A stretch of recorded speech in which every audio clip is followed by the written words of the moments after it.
Bună ziua frumoși mei lei! Bine ne revedem, dragii mei! Aceasta este etalarea generală pentru luna iulie 2024, valabilă pentru toți cei care aveți soare, luna, ascendent sau Venus în zodia leului. Dacă ești nativ leu și te-ai născut în luna iulie, ce să zic, la mulți ani, o zi minunată să ai, să ți se îndeplinească toate acele vise pe care tu le ai acolo adânc în tine. Și, dragii mei, în general, eu doresc tuturor ceea ce îmi doresc pentru mine. Așadar, să dea Dumnezeu sau cine vrei tu, să fie lângă tine, să te ajute, să-ți îndeplinești acele dorințe, da? Dorințe sau, nu știu, vise, da? Ok, hai să vedem. Vom începe etalarea cu 3 mesaje oracol, ca de obicei, să vedem care sunt cele mai importante mesaje care trebuie să le ascultați de la mine pentru această perioadă, da? Hai să vedem. Primul mesaj, schimbare. Da, leul are nevoie să facă schimbări sau este deja într-un proces de schimbare. Aici avem arcana cu numărul 13, moartea, deci ne indică ceva important. Intuiție, următorul mesaj pentru tine. Și încredere. Cred că ți se spune să ai încredere în tine, să dai pasul, pentru că aici vorbim despre persoane foarte intuitive, da? Avem, wow, gratitudine, da? Nici măcar n-am căutat în dicționarul român, de exemplu, să văd dacă există cuvântul gratitudine.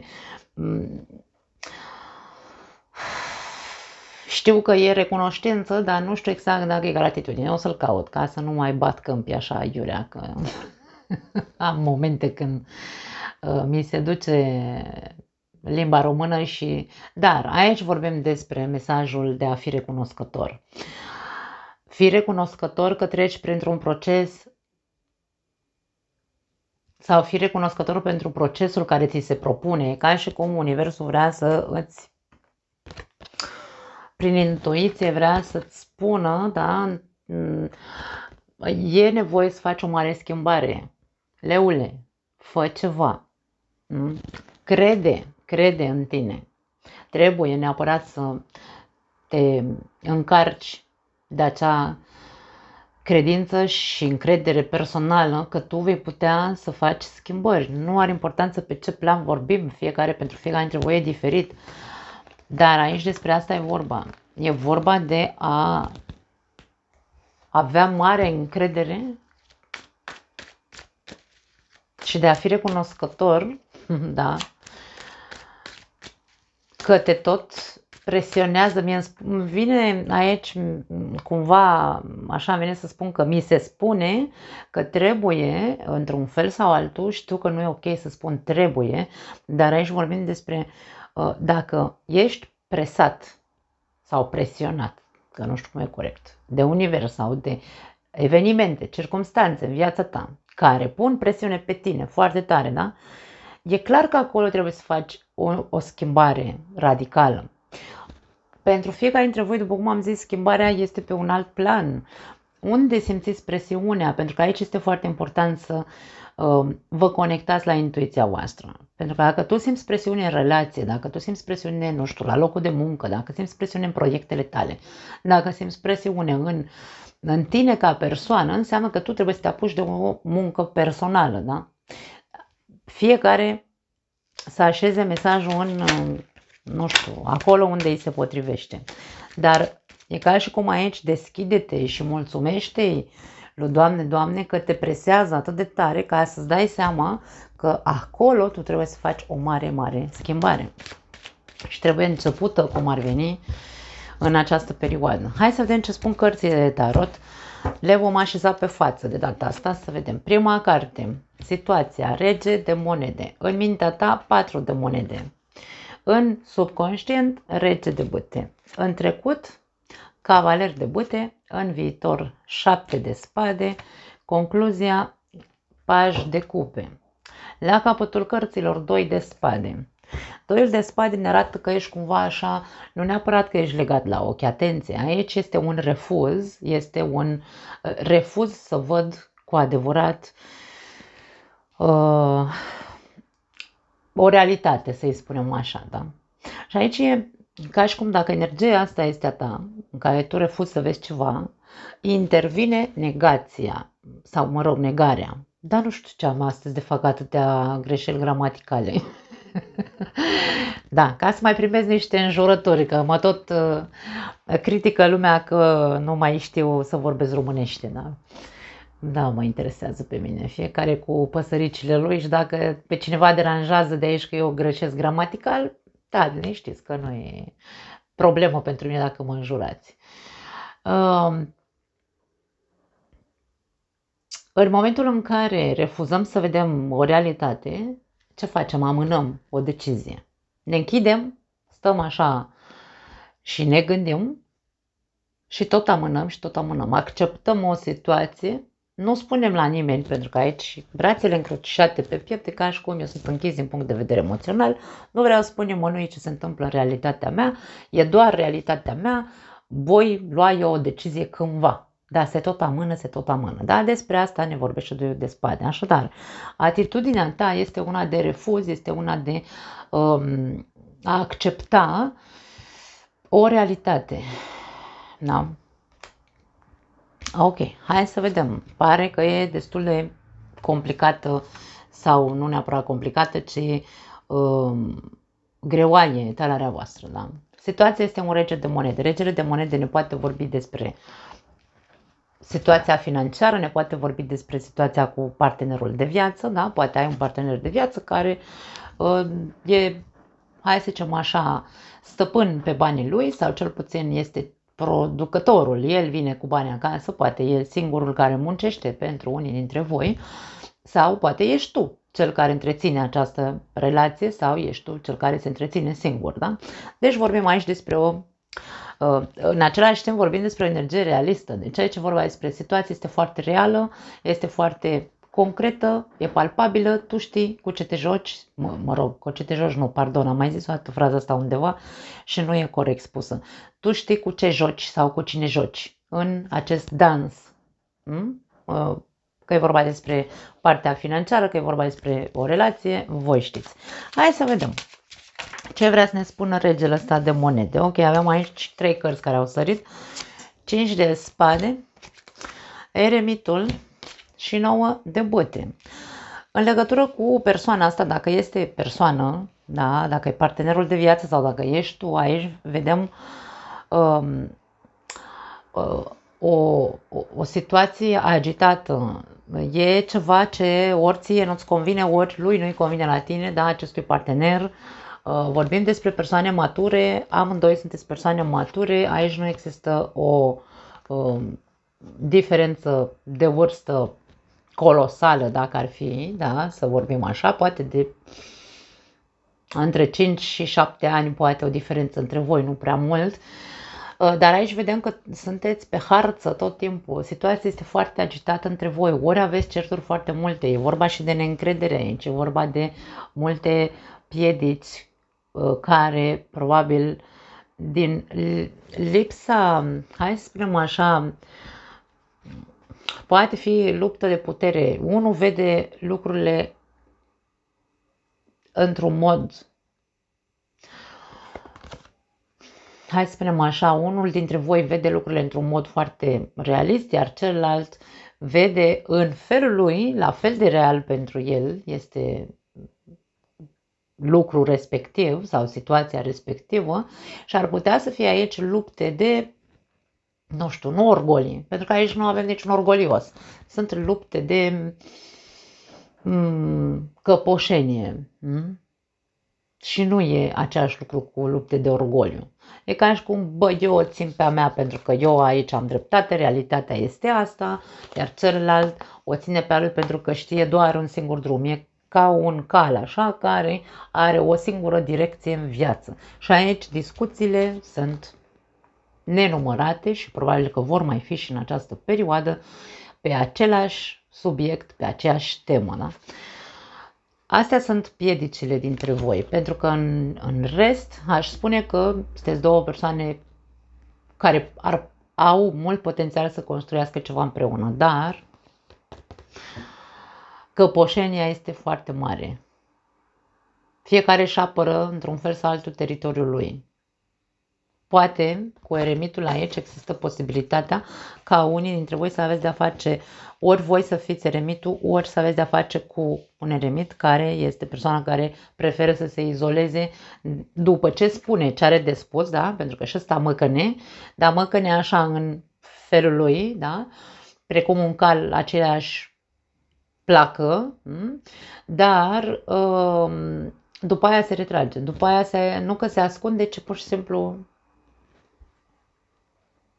se duce și se izolează în camera lui sau, mă rog, ceva de genul, da?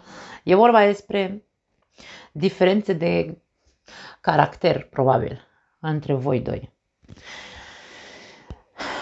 Dacă nu este persoana de lângă tine și vorbim despre situația financiară, pentru unii dintre voi schimbarea ar putea să fie schimbarea asta care o cere cartea moartea, este vorba despre partea financiară. E posibil să ai probleme cu banii, e posibil să cauți soluții de foarte mult timp și să nu le găsești și ca și cum mereu găsești un obstacol în calea ta pentru progresul financiar, da? Hai să vedem mai departe. În mintea ta avem 4 de monede. 4 de monede este o carte a, hai să spunem, a avarului sau a celui care nu vrea să piardă cioara din mână pe aia de pe gard, da? E foarte relevantă această carte. Poate vorbi despre posesivitate, gelozie, de ce nu? Ne poate vorbi despre ce e al meu e doar al meu, da? Acel gen de posesivitate. Nerenunțarea, bineînțeles, la anumite... Da, stai că nu mă prostim vin în cap. Bine că n-am zis. A unor fixații în felul în care gândești ar putea să fie, da? Deci ca și cu un domn de pe mine nu mă scoate nimeni din ale mele. Eu am felul meu de a gândi, mie să nu îndrăznească nimeni să-mi spună altcumva, da? Și aici, din nou, putem să vorbim despre o căpoșenie imensă, da? Că e a ta, că e a celuilalt, că e în legătură cu situația financiară. Deja aici putem să extindem această etalare înspre multe interpretări, dar nu vreau să fac aici etalări de 2 ore, așa că mă opresc aici la partea financiară și la iubire, ok? Uite ce avem. Foarte interesant. 10 de bâte și 2 de monede. Ce vrea să ne spună este că în mintea ta se produce o alimentație. Tu te alimentezi singur dintr-o structură mentală rigidă, atenție mare, și această structură mentală rigidă, acum vorbim în general, da? Ce face este că mai rău te bagă în ceață, mai rău te dezechilibrează. E ca și cum, băi, dacă eu am avut credințele mele și întotdeauna am crezut asta despre, nu știu, avansul ăsta al meu sau progresul meu pe plan financiar sau să-mi caut un job sau ce-o fi, ceva de genul, sau în legătură cu partenerul de viață, de ce nu? Am o fixație mentală că ăsta e așa, așa, așa, așa, sau mă rog, această persoană este așa. Mai rău intri în ceață după aia, pentru că tu nu știi ce decizie să iei în legătură cu persoana asta, în legătură cu jobul sau cu felul în care să fie jobul respectiv, pentru că fixația mentală e pe partea asta, da? Și ajungi să stai într-un stres mental extraordinar. Deci aici vedem cum tu singur, prin strictețea asta mentală, nu faci decât să ajungi să-ți explodeze capul într-o zi. 10 de bâte e o carte care ne invită să finalizăm acest mod de a gândi. Deci dacă tu vezi că până acum n-ai stat decât să te, hai să zicem așa, te-ai chinuit din punct de vedere mental, gândindu-te într-un singur fel, n-ai vrut sub nicio formă să-ți schimbi părerea despre partener, să-ți schimbi părerea despre situație, să-ți schimbi părerea despre bani și așa mai departe, și ai văzut că n-ai obținut nimic decât din ce în ce mai multe dubii, din ce în ce mai multe... a fost mult mai complicat să iei o decizie. Deci toate aceste fixații te duc să fii din ce în ce mai indecis cu ce ar trebui să faci. E foarte complicat să luăm decizii când suntem în fixații mentale și aici 10 de bâte spune stop, ajunge, pentru că nu o să ajungi nicăieri sau o să ajungi peste 10 ani acolo unde tu vrei în stilul ăsta. Deci e foarte relevant ceea ce vrea să ne spună această combinație. Dacă e vorba despre partenerul de viață, tu în mintea ta vrei să fie lucrurile într-un singur fel. Ai aici o fixație, tu știi care e fixația ta, poate fi în milioane de forme acea fixație, da, în legătură cu partenerul de viață. Și aici tu știi că trebuie să alegi ori stânga, ori dreapta. Nu poți să le ai pe amândouă și nu e că nu poți să le ai pe amândouă, pentru că ca să avem două monede și să putem să mergem cu ele pe termen lung, trebuie să le menținem în echilibru. Nu poate fi o monedă în jos și una în sus. Nu, trebuie să echilibrate. Și în momentul în care sunt echilibrate, cum știm sau cum știm că vor fi echilibrate? În momentul în care vom ști că trebuie să facem o alegere, indiferent că e bună sau proastă, o facem. Nu stăm aici să ne fixăm, nu, eu vreau doar așa, eu vreau doar pe stânga sau vreau doar pe dreapta, sau vreau doar moneda din stânga, nu vreau pe aia din dreapta. N-ai cum, da? Deci aici e vorba despre asta. Și indiferent cât de tu știi că e complicată relația, tu știi că e complicată situația, tu știi că e complicat să iei o decizie, dar în același timp trebuie să înțelegi, da, că trebuie să renunți. Îți place, nu-ți place, tu trebuie să nu mai ții cu dinții la acel mod de a gândi sau la acea persoană. Cu cât ținem mai mult cu dinții de cineva, de exemplu, cu atât mai mult noi ne dezechilibrăm din punct de vedere mental, nu vom ști ce e mai bine pentru noi și vom fi foarte stresați, vom trăi în foarte mult stres. Foarte, foarte multe explicații la voi aici. Hai să vedem. Pe subconștient ai regele de bâte. Hai să vedem. Regele de bâte ai putea să fii tu sau energia aia mândră, da? Pentru că bâta înseamnă mândrie. Eu sunt înseamnă bâta, da? Hai să vedem. 10 de monede. Tu știi despre tine că ești o persoană care merită foarte multe lucruri. 8 de cupe, foarte relevant și aici. Eu cred că tu ești foarte conștient în inconștientul tău, dacă îmi permiteți să zic așa ceva. Eu cred că tu știi foarte bine că dacă renunți la a mai ține cu dinții la situația asta, sau la fixația mentală, sau la persoana asta, tu știi foarte adânc în tine, de aia spun că aici e legat de intuiția ta. Tu știi mult mai multe lucruri pe care aici nu vrei să le recunoști sau nu vrei să le aduci la lumină, pentru că e ca și cum mi-e frică, pentru că dacă voi suferi, dacă voi lua decizia, e posibil să sufăr foarte tare și de aici este încrucișarea asta a ta. Acum, în subconștient, tu știi foarte bine că meriți și știi foarte bine că tu ai resurse și tu știi foarte bine că poți singur. Că tu ești propriul tău stăpân, tu poți devii fără niciun fel de problemă o persoană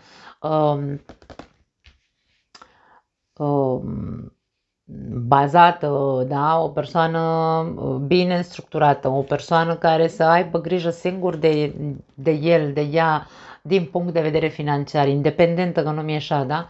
Deci tu știi toate lucrurile astea, dar aici e foarte greu să ieși din zona de confort. Pentru tine această persoană sau această situație sau această fixație înseamnă o zonă de confort. Și bineînțeles că e greu să lăsăm o zonă de confort, mai ales după ce au trecut ani de zile. În cazul în care sunteți de foarte mulți ani împreună, e complicat să lăsăm ce am construit, pentru că aici este o construcție, da? Dar tu știi că poți. Asta e cel mai important. În trecut avem acest cavaler de bâte. Hai să vedem ce cu el. Cavalerii sunt acțiune, cavalerii sunt îndrăzneală, da? Curaj. Ups, ok, stai așa că s-a dus. Pașul de cupe, care îl avem la concluzie aici, vedem că se repetă. Și moartea. Eu cred că această arcană are de văzut cu cel puțin 6 luni înainte. Nu cred, da, deci nu cred că e acum că ți se cere acum, începe procesul de transformare și de renaștere. Nu, nu. Aici a început cu cel puțin 6 luni în urmă. Ceva s-a schimbat în ultimile 6 luni între voi doi. Sau în viața ta, în cazul în care nu ești într-o relație și vorbim despre partea financiară, e posibil aici să vorbim, da? Sau chiar dacă ești într-o relație, ar putea să fie în ultimile 6 luni de zile s-a întâmplat ceva pe plan material care ți-a dat viața peste cap. S-a întâmplat ceva. Aici, ori a fost un proiect care nu a funcționat cum trebuie, ori tu ai încercat să faci un pas, să acționezi și să zici trebuie să schimbi ceva, dar încă n-ai făcut și acum se repetă această arcană și spune pune mâna și fă o dată, da? Dacă e vorba despre partea sentimentală, e posibil ca pentru unii dintre voi în ultimile 6 luni să se fi întâmplat lucruri destul de urâte. Ceva a murit în relația voastră. Ori vorbim despre moartea unor sentimente, moartea unor acțiuni. E ca și cum nici pe plan emoțional nimeni nu mai dăruia nimic, nici pe plan de dorință fizică poate și aia a murit, nici sexul poate n-a mai fost interesant în ultimile 6 luni, da? De ce să nu vorbim despre sex, dragii mei? Face parte din viață. Dacă te-ți rușinoși, da, nu cred că lei nu sunt rușinoși.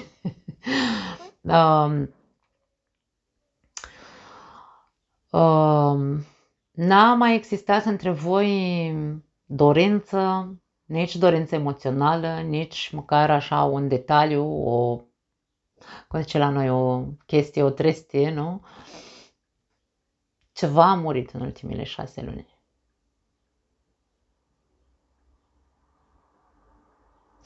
Unul dintre voi a tot insistat, a tot vrut, a tot încercat hai să zicem așa, să-l cucerească pe celălalt, dar celălalt era așa cumva fliu-fliu. Cu capul nori, visa că ai vers pe pereți, la altceva visa și aici a fost o ignoranță cumva. Nu respingere, ci pur și simplu dezinteres, dragaș, cum nu mă mai umple intențiile tale, da? Ceva aici a murit în ultimile 6 luni între voi. Următoarea perioadă, următoarele 3 luni de zile, 7 de spade. Foarte interesant 7 de spade. Hai să vedem cu ce vine acompaniat ca să putem să-l interpretăm bine. Ok. Rege de monede se repetă.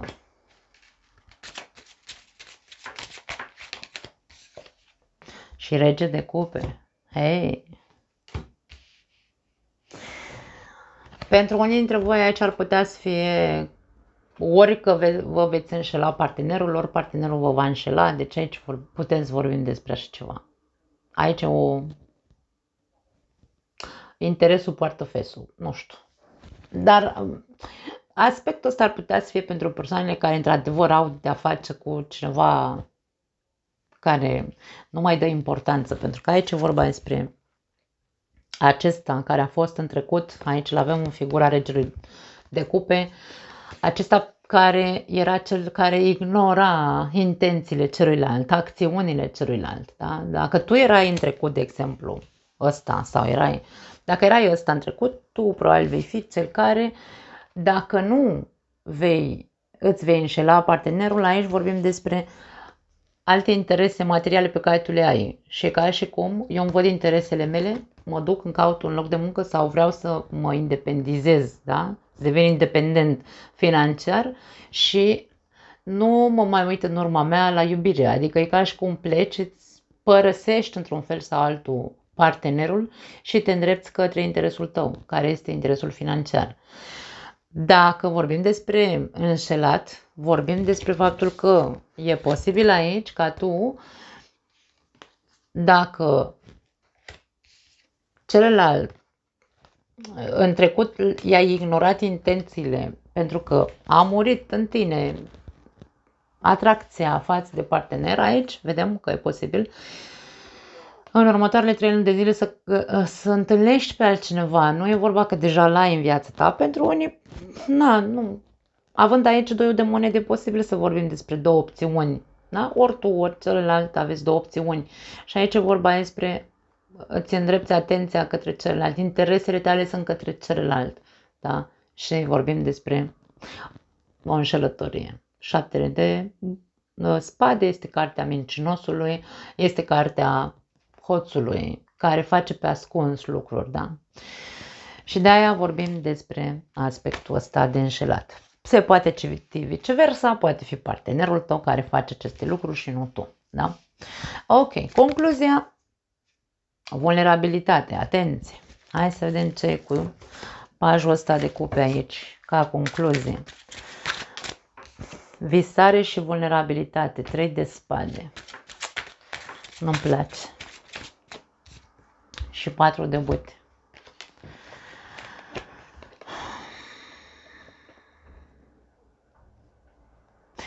Ce pot să spun într-un singur cuvânt sau, hai să zicem, într-o singură propoziție, această concluzie ne spune că ai o slăbiciune pentru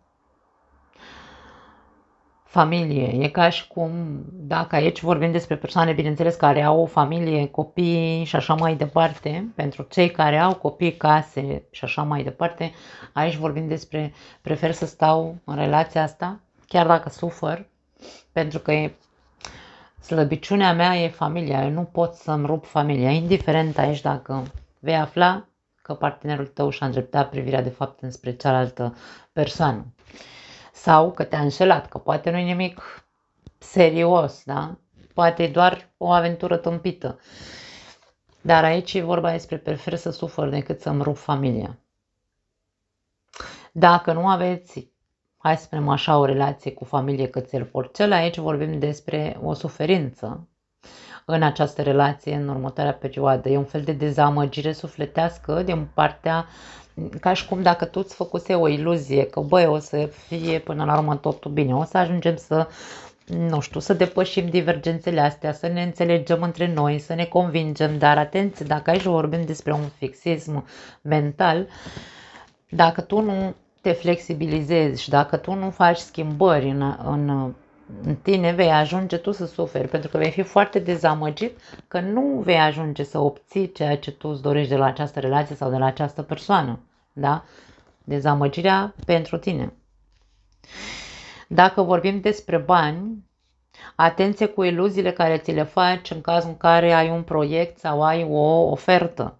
Pentru că dacă există o ofertă și tu ai fixismul ăsta în care nu, domne, trebuie să fie așa, eu vreau locul ăla de muncă sau dacă mi oferă, nu știu ce fel de job, trebuie să fie într-un fel anume.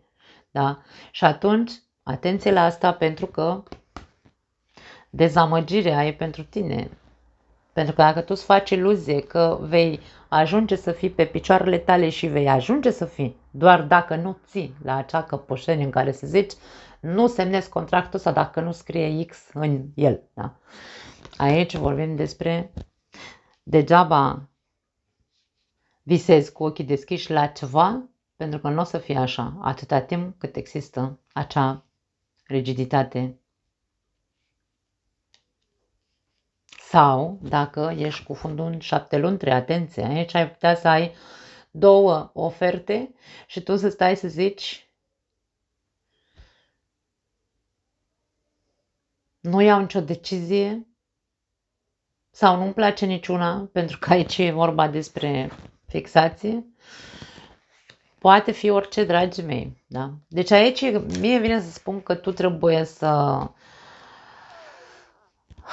începi cu schimbarea asta de schimbarea care tu crezi, unde tu crezi, pardon, că ai o mare fixație.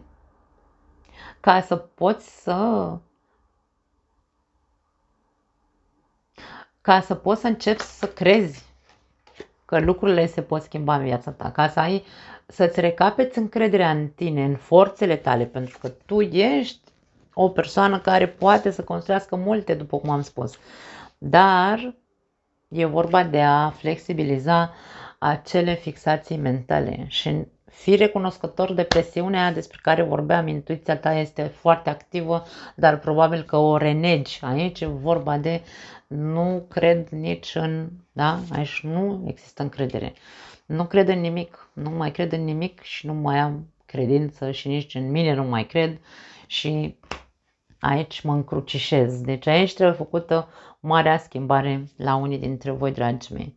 Pentru că ar putea să fie, pe plan financiar aici n-am zis, dar putea să fie autosabotaj, atenție, da? Deci primiți oferte, avem două, primiți oferte și nu e vorba că refuzi, dar probabil că, din nou, în loc să fii, mie mi spun să fii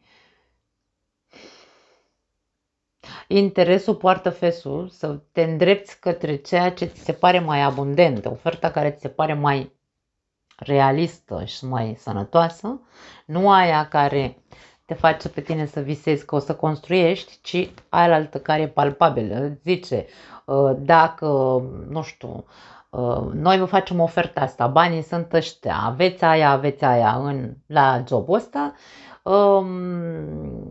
programul ăsta, deci e totul foarte real, deci aici nu se ascunde nimic, nu e niciun fel de mușamalizare. Mai repede asta ar putea să fie cumva legată de un fel de mușamalizare pentru că produce foarte multe iluzii, mult mai mari. Așadar trebuie decizia să fie luată într-un mod foarte, să nu te autosabotezi, să te îndrepți către, pentru că șaptele de spade privește către monedă, nu privește către cupă. Da? Îndreaptă-ți interesul către ceea ce tu vezi palpabil. Da, dragii mei, foarte tare etalarea voastră. Aveți o lună iulie puternică, rău de tot, cu multe evenimente, aș spune, sau cel puțin cu nevoia foarte mare de schimbare. Foarte mare de schimbare. Nu uitați că aici există pentru unii dintre voi varianta certurilor din căpoșenie, varianta înșelătoriei, da? Așadar, mare atenție și încercați să vă schimbați felul în care vedeți lucrurile și felul în care vedeți persoana de lângă voi și așa mai departe.